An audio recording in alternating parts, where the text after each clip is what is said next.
Hello again. There does rather seem to be an idea floating around the internet that I dislike gay people. I've been given my very own rational wiki page, by the way, um, which is run by people a bit like Hope Not Hate, to denounce people they suppose to be far right. And it suggests that I have a problem with gay people and lesbians. This is not so, indeed, with my moustache and somewhat camp way of speaking. I often used to get taken for being a homosexual myself, which has been a source of great amusement over the years. Those familiar with the concept of clones will probably understand what I'm talking about here.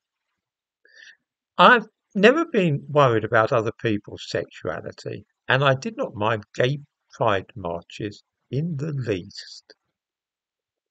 Viewers will, however, have noticed that gay pride marches have now mutated into pride marches, and with these I do have a problem.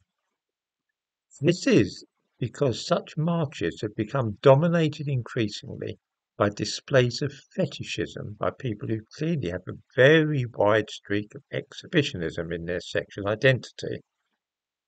Nobody could possibly object to a group of gay men and women walking along a street simply to remind people that they exist and are not ashamed of who they are. Many of us, though, do object to seeing half-naked transvestites and people who proclaim an interest in bestiality and sadomasochism. This is stuff which a lot of people think might be better kept a bit private rather than shown in public where even children can witness it. Consider, if you will, the Leeds Pride March last week. Among those taking part were a group wearing animal masks and carrying a flag bearing the image of horseshoes. This may be seen in the thumbnail to this video. These people represent pony play. This perversion is not limited to gay people, by the way, which makes their presence on a pride march even odder. These are folk who like to pretend to be horses. Some like to be ridden like horses and have people use bridles and bits on them and jab them with spurs.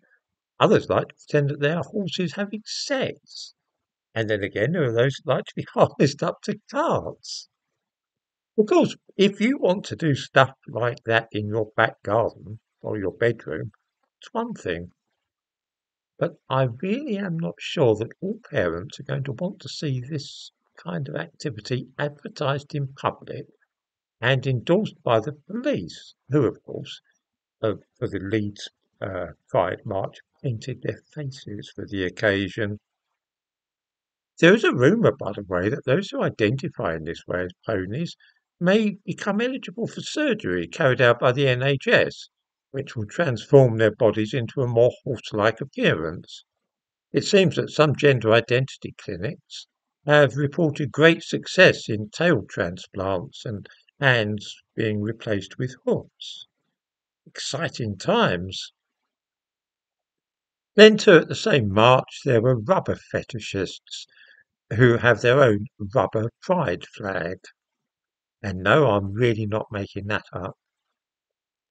In short, instead of simply being a dignified march of gay people, reminding folk that they exist, which always seemed to me to be quite reasonable, pride marches have become a chance for ever more exotic sexual variations to be shown to the world.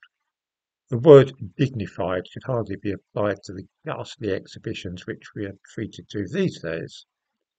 The fact that so many people no longer raise their eyebrows at the sight of men walking along the street and proclaiming that they wish to be ridden like horses and have spurs jabbed in them tells me something very depressing about modern Britain, and inevitably prompts comparisons with the Weimar Republic in Germany in the 1920s.